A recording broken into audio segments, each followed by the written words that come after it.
Bonjour à tous et bienvenue sur le plateau de Dimanche en politique. On parle aujourd'hui emploi avec cette question au centre du débat. Est-il vraiment si facile de trouver un travail en traversant la rue? 4 invités sur ce plateau. Patrick Franchini, qui est le président des hôteliers restaurateurs pour le département du Jura.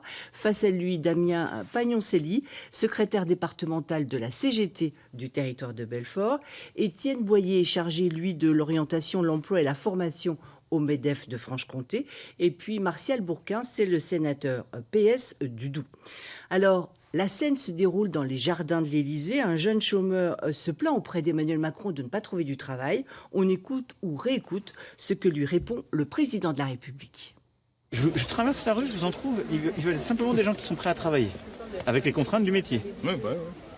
Moi, personnellement, ça me pose pas de problème. Je donne mon CV, il me rappelle jamais. L'histoire se finit bien puisque ce jeune chômeur a trouvé un travail dans une entreprise comme cariste. Premier tour de table pour voir comment ont réagi nos invités face à ces propos d'Emmanuel Macron. On va commencer avec vous, le représentant de la CGT. Vous avez fait des bonds devant votre téléviseur ? Je ne sais pas si on peut dire qu'on a fait des bons, mais en tout cas, oui, ça a été très marquant en fait comme remarque, en tout cas stigmatisant, ou du moins peut paraître d'une certaine mesure dégradant pour tous ceux qui cherchent un travail. Effectivement, c'est une remarque relativement violente. Martial Bourquin, vous aussi, vous avez senti du mépris ? Pas seulement du mépris. Il y a 6 240 000 personnes inscrites au chômage en France, selon le BIT. Bureau international du travail. Et il y a 300 000 demandes d'emploi non satisfaites. C'est déplacé. Il sait très bien qu'il n'y a pas un travail pour chacun. Simplement, il y a un vrai problème, c'est l'adaptation de la demande et l'offre d'emploi dans certaines filières dont on peut parler. Mais c'était absolument déplacé. Étienne Boyer, vous avez réagi comment ? Je vous rappelle que vous êtes chargé de la commission emploi, formation et orientation au MEDEF de Franche-Comté. C'est une formule. Mais j'entends deux choses qui sont deux réalités que nous observons tous les jours dans la région. La première, c'est qu'il y a du travail. Il y a du travail. Il y a des travaux. Pardon. Bon, comme vous voulez. Dans tous les domaines d'activité. Et deuxièmement, c'est pas en restant chez soi qu'on en trouve. Alors, il faut peut-être aller un peu plus loin que simplement de l'autre côté de la rue. Mais quand on cherche du travail aujourd'hui en Franche-Comté, on peut en trouver. Alors, dans la restauration, ça se passe comment ? Parce que vous en proposez du boulot. Exactement. Alors, traverser la rue, c'est peut-être une image. Le président a peut-être mis un peu la lumière sur cette problématique par rapport à nos métiers. Mais je dirais qu'en traversant la rue, il faut déjà passer sur les passages cloutés, sinon on risque de se faire écraser. Et surtout, moi, quand je dis passer sur les passages cloutés, pour moi, c'est la formation, c'est la transmission des savoirs. C'est un vrai métier, nos métiers. Parce que c'était peut-être, on a dit peut-être méprisant à l'égard des chômeurs, c'est un peu méprisant aussi par rapport à vos métiers, à vous. C'est un vrai métier. Ça voulait dire tu sais rien faire, va donc dans l'hôtellerie-restauration. Voilà, mais c'est pas si simple que ça. On cherche à la fois des personnes qualifiées. Certes, on peut aussi trouver d'autres personnes pour les former dans nos métiers, mais c'est pas si simple que ça. Alors, je me suis laissé dire que dans le Jura et partout en Franche-Comté, il y a des restaurateurs qui ont refusé du monde, des clients cet été, parce que justement, ils n'avaient pas suffisamment de monde en salle pour servir. Vrai ou faux ? Vrai. On a même, certains de mes collègues ont même retiré des tables de leur terrasse pour pas que le client ait l'impression qu'on le refuse, qu'on refuse de le servir, puisqu'il manquait en effet du personnel, surtout en salle. Et je dirais que mais c'est chronique, ça ? C'est chronique, ça vous arrive depuis plusieurs années ? On le sentait arriver, mais cette année, on a battu des records. C'est historique pour nous, ce manque de personnel. Et je dirais sur la saison, certes, mais en amont de la saison. Alors, n'oubliez pas que vous pouvez aussi commenter cette émission et les propos d'Emmanuel Macron, pourquoi pas, grâce à Twitter avec le hashtag DimpolFC, comme Dimanche en politique FC. Alors, l'équation est relativement simple, en fait. 2 chiffres pour l'illustrer. Alors, le nombre de demandeurs d'emploi ne baisse pas ou peu. En Bourgogne-Franche-Comté, actuellement, il y a 215 000 demandeurs d'emploi pour les catégories A, B et C, c'est-à-dire les gens qui travaillent peu ou pas du tout. Et les entreprises, donc, dans le même temps, proposent des postes qui ne trouvent personne pour les occuper. Par exemple, donc, vous, en Franche-Comté, vous dites qu'il y a combien de postes vacants dans l'hôtellerie-restauration ? On estime entre 1000 et 1200 postes vacants dans la période haute, notamment la saison. Voilà, ce qu'on peut dire comme chiffre. Bon, alors les chiffres... C'est important de les mettre en relation quand même. Voilà, oui. Vous voyez, tout à l'heure, on disait il y a de l'emploi. faut faire attention à ce qu'on dit, parce qu'il y a de l'emploi pas pour tout le monde. Malheureusement, il n'y en a pas pour tout le monde. Alors, Étienne Boyer... Parce qu'on sent, et vous disiez, combien pour l'hôtellerie-restauration en Franche-Comté 1200. De non pourvus, voilà, entre 1000 et 1200. Les deux chiffres, on n'est pas du tout dans les mêmes. On est dans un chômage de masse en Bourgogne-Franche-Comté. Par contre, ce qui est dommage, c'est que des secteurs en tension n'en trouvent pas. Alors, c'est le même cas dans l'industrie. Il y a combien actuellement d'emplois dans l'industrie en Franche-Comté qui ne trouvent pas preneur? Plus de 6 000. Plus de 6 000. Aujourd'hui, dans les différentes branches de l'industrie et dans les différents métiers, c'est plus de 6 000 emplois répertoriés par Pôle emploi, en sachant qu'une offre d'emploi à 50% ne va pas vers Pôle emploi. Parce il y a que souvent les chefs d'entreprise qui fait son recrutement elle-même. Malheureusement que Pôle emploi, malgré tous ses efforts, l'excellent travail qui est fait ne pourra pas pourvoir cet emploi.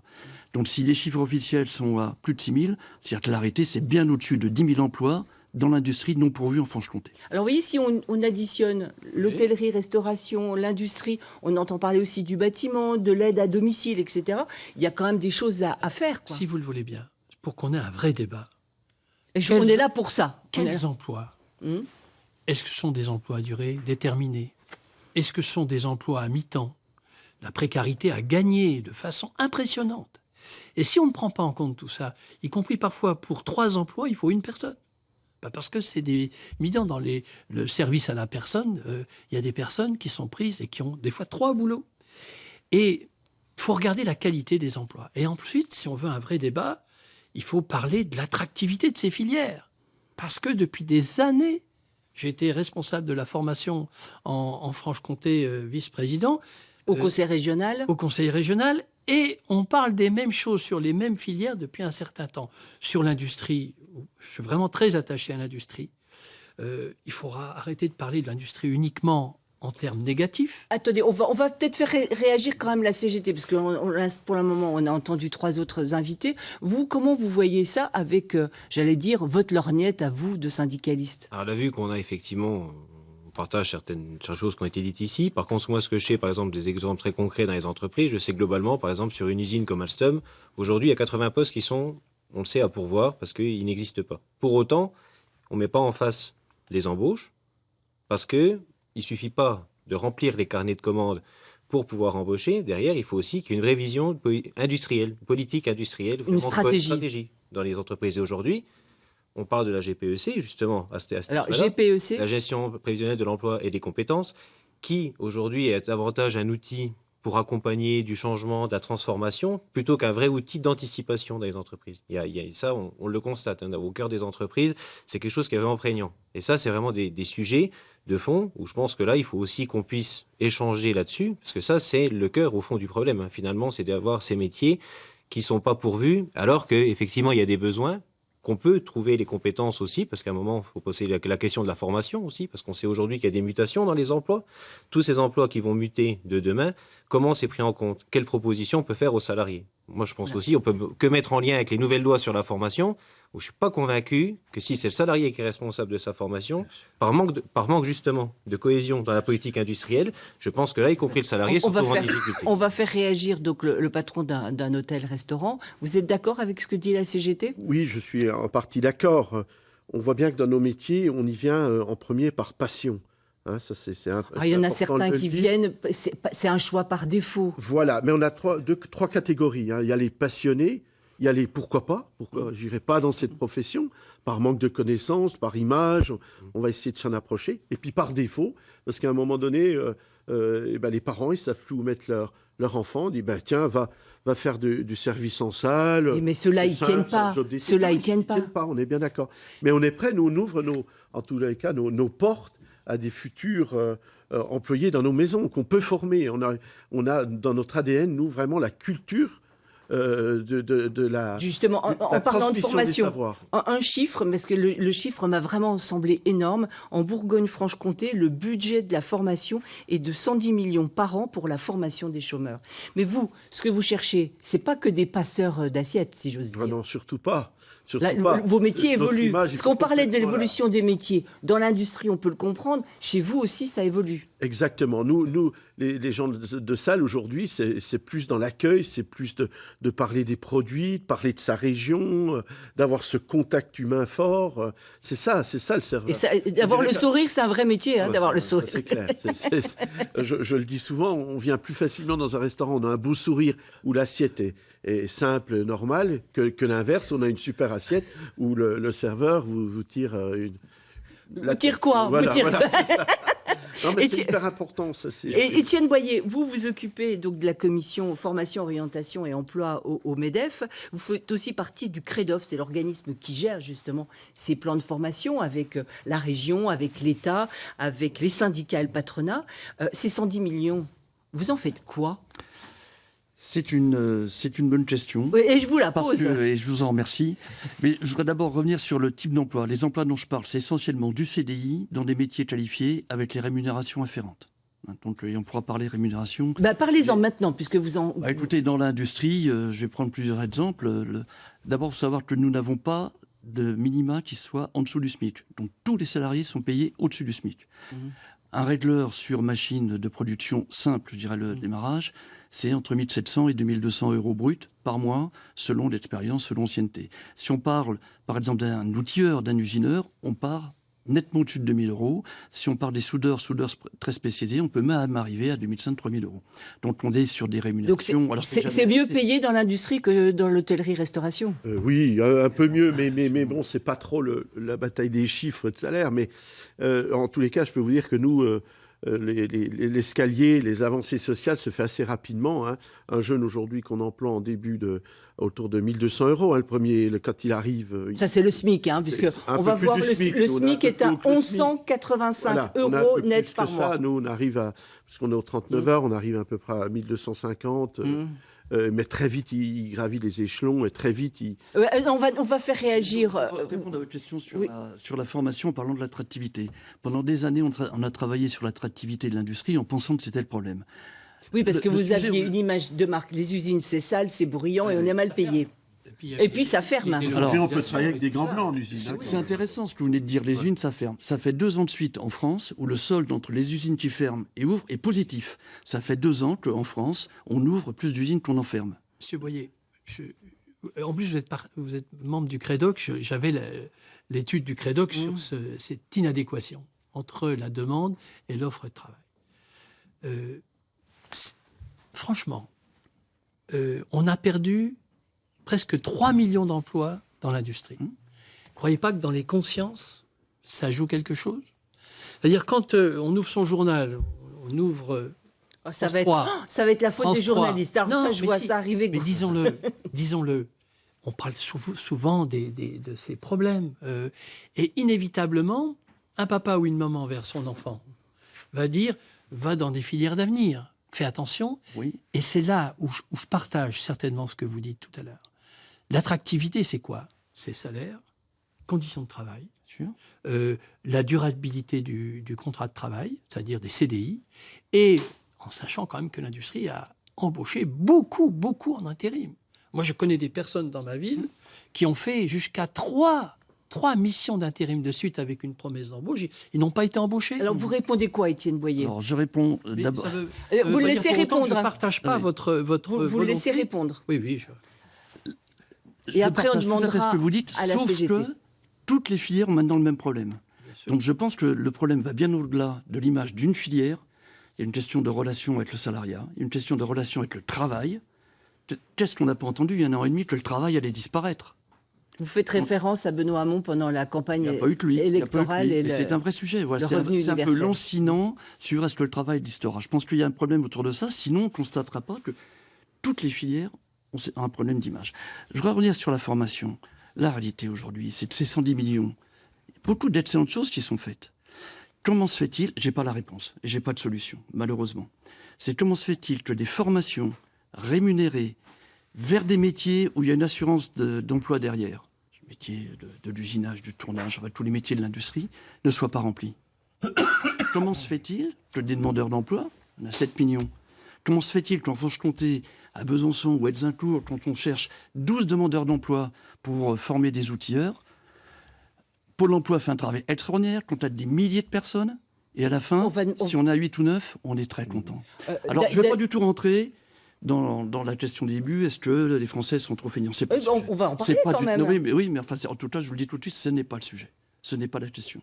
Et la réponse n'est pas là-dedans. Vous, à la CGT, vous pensez quoi de tout ça? Vous pensez que les Français sont des feignants? Non, je ne pense pas que les Français sont des feignants. Déjà 2 points. J'aimerais aussi quand même revenir, parce que ça fait lien parfaitement à ce qui a été dit suite à la phrase d'Emmanuel Macron tout à l'heure. La question cruciale de quel travail, quel emploi. Il faut qu'on en reparle aussi de ça. Parce que traverser la rue aussi, ça voudrait dire que n'importe qui peut faire n'importe quel travail. Et c'est sur le sens du travail aujourd'hui qu'on a besoin de travailler. C'est vraiment quelque chose qui est très prégnant aujourd'hui. C'est ça aussi qui cause des souffrances au travail aujourd'hui, quelque chose qui traverse énormément la société. Et on peut l'expliquer aussi à travers ça. C'est le sens du travail, c'est ça que vous voulez dire. Parce que de faire croire qu'il n'y aurait que des travails où tout serait superposable, qu'on peut remplacer des êtres humains, parce qu'au final, c'est quand même des êtres humains qui font encore le travail. Même si ça, on peut en discuter aussi. Avec les transitions, il y a des choses à faire évoluer aussi là-dedans. Mais en tout cas, ce travail, à un moment, il est réalisé quand même par l'homme. Et à un moment, si ce n'est pas la question cruciale, elle n'est pas prise en compte là, de remettre l'homme aussi au centre de la question, on aura toujours ces phénomènes de souffrance. Et les évolutions, elles se feront toujours en difficulté parce qu'on n'aura pas mis en capacité le travail de s'adapter à l'homme et aux réalités d'aujourd'hui. Ça, c'est le premier point. Et il y avait le deuxième, allez-y. Non, oui, ou sinon on peut repartir sur autre chose. Je referai le genre. Parce que là, quand on parle d'adaptabilité, vos entreprises, vous avez de moins en moins de jeunes qui veulent venir dans l'hôtellerie-restauration, qui a mauvaise réputation. A priori, il y a certains patrons qui ne payent pas les heures supplémentaires, qui traitent leurs salariés pas très bien. Vous faites comment? Branche, hein. Vous faites, oui, comme dans toutes les branches. Voilà, mais quand c'est déjà un métier qui est difficile, avec des horaires décalés, où on est debout tout le temps, etc., vous faites comment pour adapter votre entreprise à vous, pour garder vos gens, si j'ose dire? J'ai la chance, moi, ça fait 10 ans que j'ai transformé mon entreprise, j'ai changé d'endroit. Ça fait 10 ans que j'ai tous mes salariés qui me suivent depuis 10 ans. Ça prouve peut-être que c'est plutôt une bonne chose. Mais ça veut dire c'est quoi votre recette alors? Il faut vite la donner à d'autres patrons. Hein. Oui, c'est un peu notre discours, nous, au niveau de l'UMI. C'est qu'il faut changer avec la société, changer de mentalité. Pourquoi faire venir quelqu'un le matin à 8h30 alors qu'il n'est pas obligé d'être là? C'est-à-dire qu'il faut une vraie souplesse dans l'entreprise. C'est du cas par cas. C'est des discussions avec nos salariés. Moi, j'ai des exemples concrets. Une jeune fille qui est là depuis chez nous depuis un moment, qui a un enfant. Elle veut garder son enfant le soir. On organise le travail pour qu'elle travaille que du matin, qu'elle fasse le service du matin jusqu'à 16h. J'ai un autre, j'ai un de mes responsables cuisine qui est séparé et puis qui a 2 enfants. Il a un week-end tous les 15 jours. Un cuisinier dans un restaurant qui a ses week-ends tous les 15 jours. Tous les 15 jours. Mais bon. Alors, vous avez vraiment envie de le garder? Bien sûr, mais c'est important. C'est ce que je voulais appuyer sur le fait qu'il n'y a pas toujours que le salaire qui entre en jeu. Hein. C'est important, mais il y a vraiment le bien-être dans l'entreprise. Le cadre de vie qui compte beaucoup. Et c'est vraiment, je travaille beaucoup là-dessus. Alors, j'ai la chance... Ça demande du temps et de l'énergie. Hein. Voilà, d'être une entreprise peut-être importante, puisqu'on est 19 dans notre entreprise. On peut faire un peu des rotations, malgré qu'on est ouvert tous les jours et qu'il y a quand même les repos à donner, les 2 jours de repos, etc. Plus les... 2 jours de repos par semaine. Exactement, plus les congés. Mais il faut rappeler, en Franche-Comté, dans notre secteur, c'est 90% des entreprises ont moins de 5 salariés. C'est des petites structures, il y a beaucoup de ruralité. Donc il y a moyen de s'arranger, c'est ça que vous voulez dire? Il y a moyen et c'est difficile à la fois. Il faut... Mais voilà, Quel était votre deuxième point? Le deuxième point, je voulais juste revenir aussi rapidement ça fait le lien aussi encore avec ce qui a été dit avant, mais sur les créations d'entreprises. Il y a plus d'entreprises qui se créent que d'usines qui se ferment. Mais j'allais dire oui, parce que là, du coup, on a aussi le phénomène de sous-traitance par rapport aux grands groupes aussi. Ils externalisent énormément leur production, donc on se retrouve effectivement dans le tissu économique des TPE, PME, ce qui est le premier pourvoyeur d'emploi aujourd'hui, hein, c'est là qui crée la dynamique.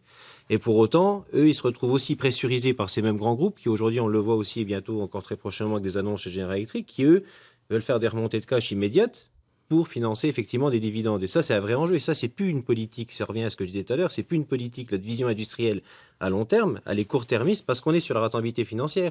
En même temps, on empêche aussi les petites entreprises, par cette construction-là, éventuellement d'avoir un business plan, elles aussi, pour se développer. Parce que Alors, du coup, ça aussi, ça peut aussi les réduire. Pas que, c'est pas le seul facteur, mais ça en fait quand même partie. On parlait des salaires. On a reçu une question d'un téléspectateur qui s'appelle Emmanuel et qui dit qu'on n'a pas intérêt à aller travailler pour gagner 1100 € par mois, c'est le SMIC, avec les frais de transport et les impôts.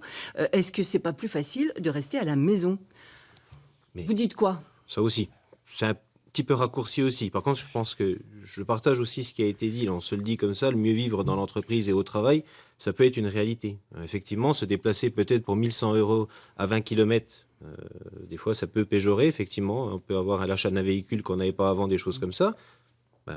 Quelque part, j'allais dire chiche. Et si on a les transports, les services publics à disposition, si on a toutes ces questions-là, qu'on peut regarder effectivement si les horaires de travail peuvent être légèrement différés, ça s'inscrit dans une démarche globale. Martial Bourquin, vous vouliez intervenir sur cette question des travaux qualifiés, des métiers qualifiés, où on avait du mal à trouver. Il faut savoir qu'on a la Suisse à côté de nous, qui nous fait une concurrence forte. Moi, je me rappelle, dans des entreprises du pays de Montbéliard, certains postes qualifiés disparaissaient dans la nuit. C'est-à-dire ils avaient un salaire très important. Donc on cumule les handicaps. On cumule vous les aussi, handicaps. en hôtellerie, restauration, et pas que dans l'industrie. Et oui. Alors, sachez bien, faut vraiment faire en sorte que la France redevienne une puissance industrielle. Ça, c'est franchement, si on passe à côté de ça... Mais tout à l'heure, vous disiez que les entreprises fermaient, etc. Justement. C'est un peu contradictoire. Mais elles ont fermé. Mais on ne peut pas descendre plus bas, c'est ça que vous voulez dire? Bien sûr. Et là, quand on perd 3 millions d'emplois dans l'industrie en 20 ans, 25 ans, vous pensez bien que la question qui se pose maintenant, c'est de retrouver une vitalité industrielle. Et c'est pour cela que la question de la main-d'œuvre, avec la question de l'investissement, on en parlait tout à l'heure, sont des questions essentielles. C'est pour cela que moi, au Sénat, je me bats pour qu'il y ait le suramortissement, que les PME, TPE qui veulent investir puissent le faire, et 40% de l'investissement est pris en charge par l'État sur la fiscalité directe. Et donc, avec des investissements comme celle-là, en redonnant une image... Vous savez ce qu'on disait auparavant? On disait que l'industrie s'était foutue et que c'était les services qui allaient la remplacer. On a appelé ça l'idéologie post-industrielle. Il faut définitivement finir avec cette idéologie-là et parler d'une industrie forte avec des services forts. Parce qu'aujourd'hui, on ne vend plus un produit. On vend aussi un produit et des services qui vont avec. Et c'est avec une... Vous parliez de sens tout à l'heure. En donnant du sens aux choses. En disant, voilà, on va se faire une vraie politique industrielle. Pendant 20 ans, la France a perdu pied sur ces questions-là. Et avec là, on donne l'envie à des jeunes ingénieurs, des jeunes diplômés, mais aussi des ouvriers de se dire, je vais faire ma carrière dans l'industrie. J'aurai un travail à durée indéterminée et je pourrai faire ma carrière, faire vivre ma famille. Juste, comme vous êtes un spécialiste de la formation, est-ce que vous avez des formations qui sont vraiment adaptées aux besoins des entreprises? Parce que, par exemple, les métiers de la sécurité, il y a relativement peu de formations en Franche-Comté. Alors ça va me permettre de parler de l'orientation. Alors bon, je veux dire que j'étais complètement d'accord avec ce que vous dites, bien évidemment, et je trouve que c'est extrêmement rassurant de voir un parlementaire... Donc le patronat d'un côté, un socialiste de l'autre, je précise juste comme ça. Oui, mais c'est quand même... Les questions de l'industrie sont transcourses. Complètement. Alors, on va laisser Étienne Boyer continuer. Allez-y. Sur la question de l'orientation, l'exemple que vous prenez est important. Parce que qu'est-ce qui fait qu'aujourd'hui, un jeune... Là, on ne parle plus des chômeurs, on ne parle plus des demandeurs d'emploi, mais un jeune. Et un jeune bien orienté a de fortes chances de ne pas devenir demandeur d'emploi. Pourquoi il ne s'oriente pas, ou pas assez, vers des métiers où il y a du travail?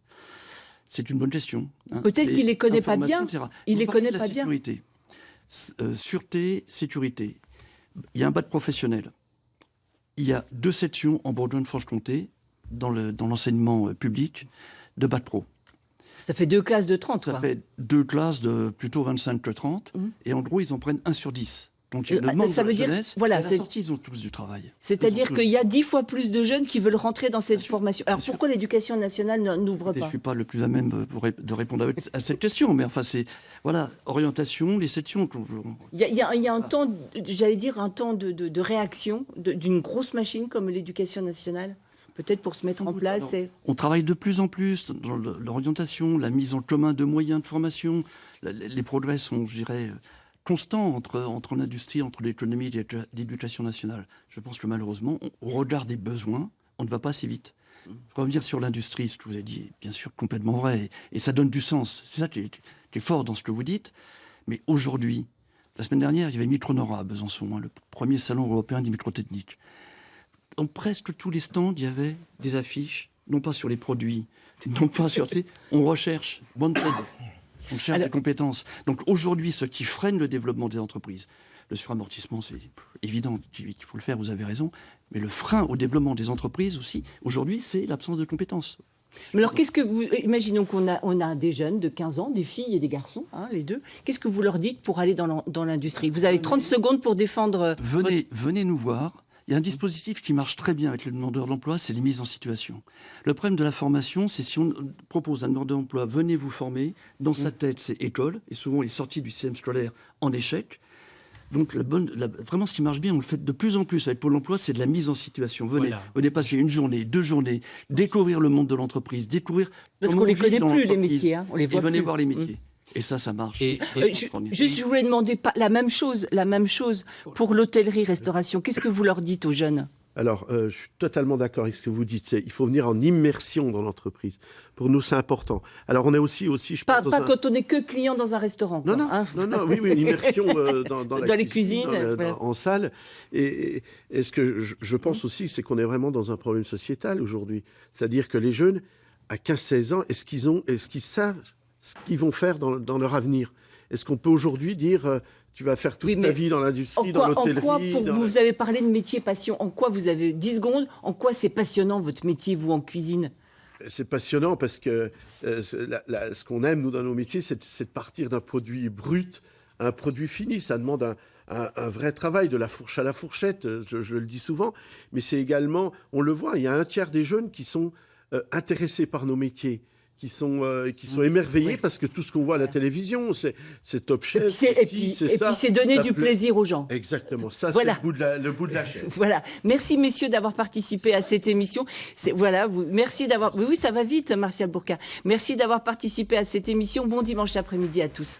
Au revoir.